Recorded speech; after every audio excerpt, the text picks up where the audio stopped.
Assalamualaikum warahmatullahi wabarakatuh. Kembali lagi dengan saya Suryani Federawati dalam mata pelajaran PPKN kelas SMA gitu ya. Nah, untuk kali ini saya akan membahas materi PPKN semester 1 kelas 11, yaitu bab 1, harmonisasi hak dan kewajiban asasi manusia dalam perspektif Pancasila. Oke, kita masuk ke Subbab materi dalam bab 1 ini ada 4, yaitu yang pertama, konsep hak dan kewajiban asasi manusia. Yang kedua ada substansi hak dan kewajiban asasi manusia dalam Pancasila. Yang ketiga, kasus pelanggaran hak asasi manusia. Dan yang keempat, upaya penegakan hak asasi manusia.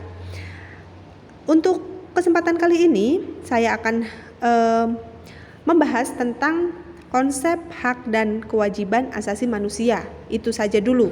Jadi untuk video berikutnya baru kita akan ke subbab selanjutnya, kedua, 3, dan 4 gitu ya. Jadi bertahap satu video hanya akan membahas satu subbab.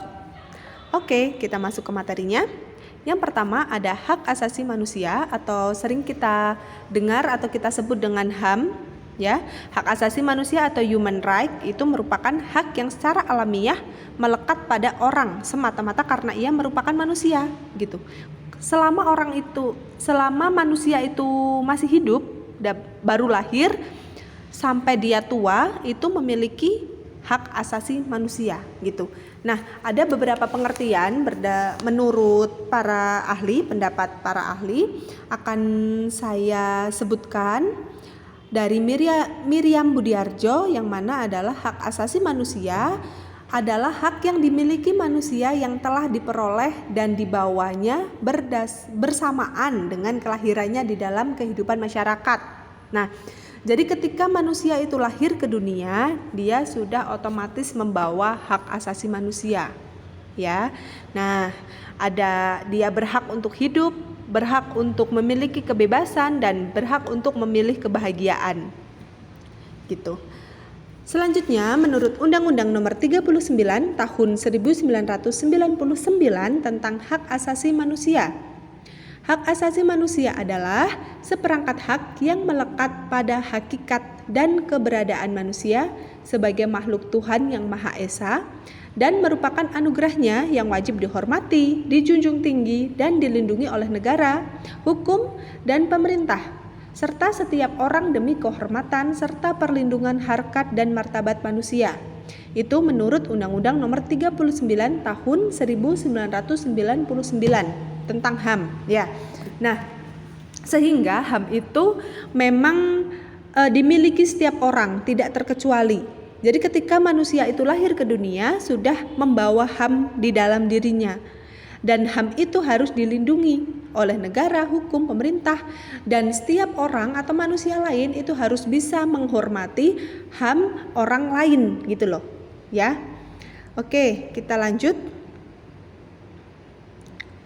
Selanjutnya untuk ciri-ciri khusus HAM itu ada hakiki. Hakiki dimaksud di sini adalah sudah ada sejak lahir, seperti pengertian dari Miriam Budiarjo tadi bahwa hak asasi manusia sudah dimiliki manusia dan dibawanya bersama dengan kelahirannya. Nah, itu yang dimaksudkan di sini di ciri khusus yang hakiki itu bahwa HAM itu sudah ada ketika manusia itu lahir di dunia. Selanjutnya ciri HAM universal. Nah, HAM juga memiliki ciri yang universal, yang mana universal ini berarti berlaku untuk semua orang tanpa kecuali. Mau anak bayi, balita, anak kecil, orang dewasa, lanjut usia, semua memiliki hak asasi manusia. Ya, semua manusia yang hidup di dunia itu memiliki hak asasi manusia, sehingga tidak terkecuali untuk golongan, untuk seseorang itu tidak. Jadi semuanya memiliki HAM, tidak dibedakan atas dasar agama, suku, budaya, ras, itu tidak gitu ya. Nah, kemudian ciri yang ketiga adalah tidak dapat dicabut. Tidak dapat dicabut dalam arti tidak dapat diserahkan kepada pihak lain atau kepada orang lain. Karena memang setiap manusia yang lahir sudah membawa HAM sendiri-sendiri. Sudah ada tiap manusia itu pasti memiliki HAM. Jadi tidak boleh ditukar, diberikan atau dicabut atau dihilangkan, dirampas. Itu nggak boleh, ya. Selanjutnya tidak dapat dibagi. Nah, ini juga nggak bisa karena HAM memang untuk masing-masing individu, masing-masing manusia. Jadi semua orang berhak mendapat hak. Semua orang berhak mendapat semua hak, gitu ya. Nah, macam-macam hak asasi manusia itu ada hak asasi pribadi, politik, ekonomi, hukum, sosial budaya, dan hak asasi dalam tata cara peradilan dan perlindungan gitu. Nah, untuk hak asasi pribadi sendiri di antaranya ada kebebasan masuk dan mengikuti organisasi. Jadi tiap-tiap manusia ini memiliki hak untuk mengikuti organisasi yang dikehendakinya. Contohnya, kalian sebagai siswa SMA, kalian berhak untuk mengikuti organisasi yang ada di sekolah, OSIS contohnya. Itu tidak ada larangan bahwa kamu masih kamu kelas ini jadi nggak boleh ikut OSIS. Nah, itu namanya perampasan hak siswa, ya, hak asasi manusia sebagai siswa. Karena kebebasan masuk dan mengikuti organisasi ini dilindungi dalam hak asasi pribadi. Kalian bebas, boleh menentukan kalian mau mengikuti organisasi apa. Meskipun bukan di sekolah saja, misalnya di masyarakat, ya, ikut organisasi kemasyarakatan atau organisasi di luar yang secara umum gitu. Itu memiliki hak, kalian memiliki hak untuk memilih atau mengikuti organisasi tersebut. Dalam catatan masuk dalam kriterianya, ya. Misal dalam organisasi itu memang disebutkan misal untuk kan ada syaratnya, misal ada syarat. Nah, ketika kalian memenuhi syarat itu dalam arti usianya misal itu memenuhi, berarti boleh sah-sah saja gitu, tidak ada larangan. Selanjutnya untuk kebebasan mengeluarkan pendapat. Nah, ini juga kebebasan mengeluarkan pendapat itu merupakan hak asasi pribadi. Setiap manusia, setiap orang itu berhak mengeluarkan pendapat mereka. Apa yang ingin kalian sampaikan gitu. Jadi tidak dibungkam. Ya, apalagi di negara kita, negara demokrasi yang mana kita bebas berpendapat apapun. Selama pendapat itu baik. Ya, pendapat itu membangun, bukan menjatuhkan gitu. Selanjutnya, kebebasan untuk memilih, memeluk dan menjalankan agama dan kepercayaan. Ini juga merupakan hak asasi pribadi. Pribadi manusia masing-masing akan menentukan agama atau keyakinan apa yang akan dia anut. Itu adalah hak asasi pribadi masing-masing. Jadi tidak boleh ada orang lain memaksa seseorang untuk mengikuti ajaran agamanya dengan paksaan misal. Itu tidak boleh, karena untuk memilih, memeluk dan menjalankan agama itu kan urusan manusia dengan Tuhan, dan itu merupakan hak asasi pribadi. Agama apa yang mau dipilih oleh manusia itu merupakan kebebasan mereka, hak mereka. Ya, dan di negara kita ada 6 agama yang diakui oleh negara kita. Dan warga negara Indonesia hanya boleh 1 memeluk agama, tidak boleh ganda. Gitu. Oke, itu sekilas tentang hak asasi pribadi. Selanjutnya kita ke hak asasi politik. Yang pertama, hak menjadi warga negara. Ya, kita berhak menjadi warga negara, kita berhak memiliki KTP. Kemudian hak untuk memilih dan dipilih. Ketika kalian nanti ingin mencalonkan sebagai presiden, kepala daerah, gubernur atau bupati atau anggota dewan sekalipun, nah itu kalian berhak karena memiliki hak asasi politik. Jadi manusia itu berhak untuk dipilih. Ketika dia mencalonkan, dia berhak untuk dipilih. Ketika ada pemilu, dia berhak untuk memilih, gitu ya. Jadi bagi kalian yang sudah memiliki hak suara, nah itu sudah berhak untuk menyalurkan suaranya saat adanya pemilihan umum, gitu. Nah, yang ketiga, hak untuk masuk dan mendirikan partai politik. Ini juga boleh. Ini merupakan hak asasi. Kalian mau masuk partai politik manapun, itu hak asasi. Bebas mau milih yang mana, atau mendirikan partai baru, itu juga boleh. Itu sudah masuk dalam hak asasi politik. Oke, selanjutnya kita ke hak asasi ekonomi. Hak asasi itu ya, maaf kurang S typo. Nah, untuk hak asasi ekonomi itu ada hak memiliki, mencari, dan mengumpulkan kekayaan. Jadi kalian berhak untuk mencari kekayaan untuk kalian sendiri, itu berhak bekerja, berhak mendapatkan pekerjaan.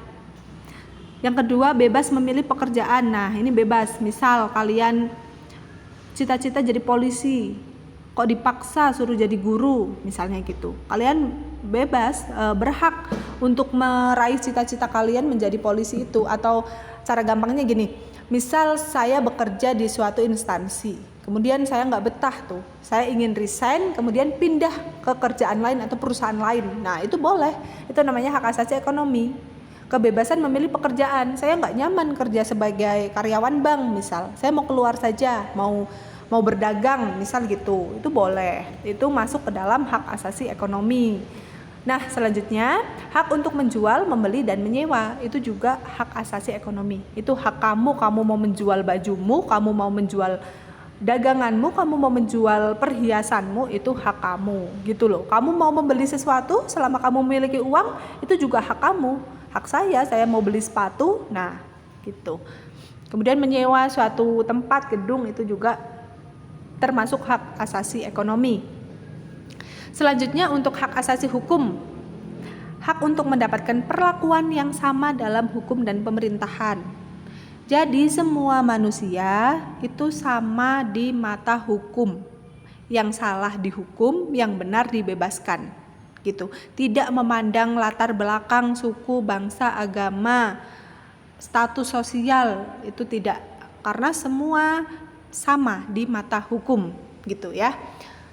Selanjutnya hak sosial dan budaya. Yang pertama, hak untuk mengembangkan dan berpartisipasi dalam kebudayaan, hak untuk mendapatkan perlindungan terhadap karya cipta, hak untuk mendapatkan pendidikan, kesehatan, kesejahteraan, dan pendidikan. Pendidikannya 2 kali. Gitu ya. Jadi yang pertama itu ada hak untuk mengembangkan dan berpartisipasi dalam kebudayaan. Jadi kalian berhak untuk mengembangkan budaya di daerah kalian. Kemudian kalian juga memiliki hak untuk mendapatkan perlindungan terhadap karya cipta. Misal ada satu musisi menciptakan sebuah lagu, berarti lagu itu musisi tersebut berhak atas hak sosial dan budaya, mendapatkan hak karya cipta.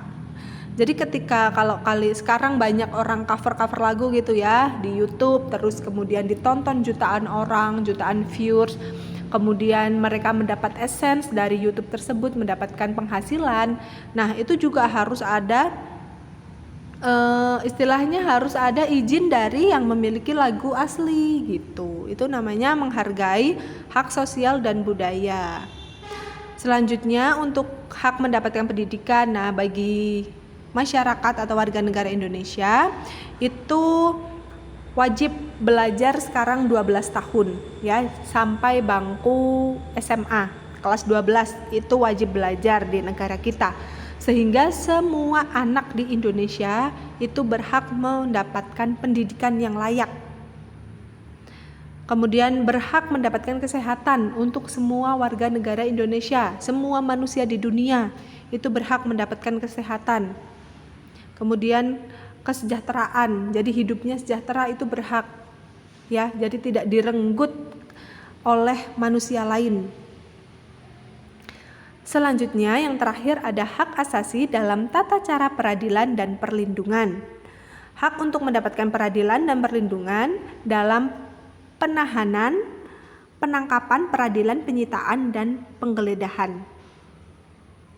Jadi berhak diadili pada saat adanya penahanan atau peradilan penyitaan. Nah, itu berhak dilindungi dan dapat mendapatkan peradilan yang sesuai.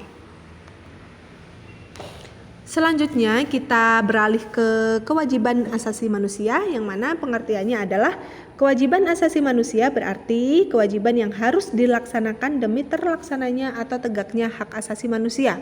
Setiap manusia saling menyadari, mengakui, menjamin, dan menghormati setiap hak asasi tiap manusia sebagai kewajiban terhadap manusia, sebagai pribadi dalam keluarga, masyarakat, bangsa, dan negara. Nah, ketika kita menjalankan kewajiban asasi manusia, maka akan tegak hak asasi manusia gitu loh. Akan terlaksana atau tegaknya hak asasi manusia. Tetapi dalam menjalankan hak dan kewajiban itu kita harus seimbang gitu ya.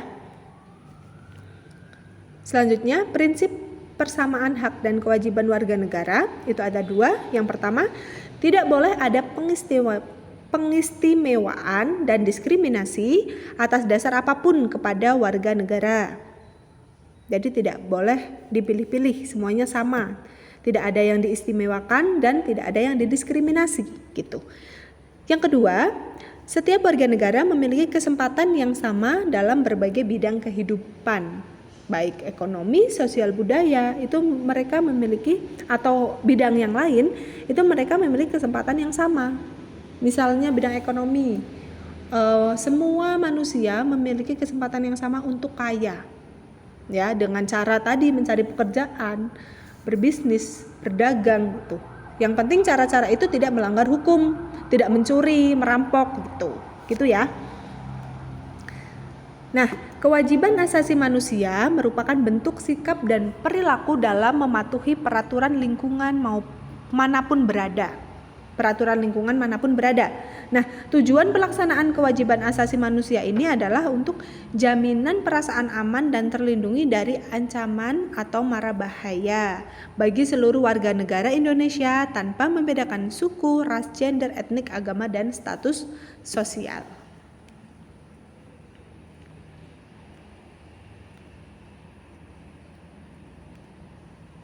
Oke, cukup sekian untuk materi bab 1, subbab 1, yaitu makna hak asasi manusia dan makna kewajiban asasi manusia. Selamat belajar, terima kasih telah menyaksikan video pembelajaran kali ini. Tetap semangat dan jaga kesehatan. See you di video berikutnya. Wassalamualaikum warahmatullahi wabarakatuh.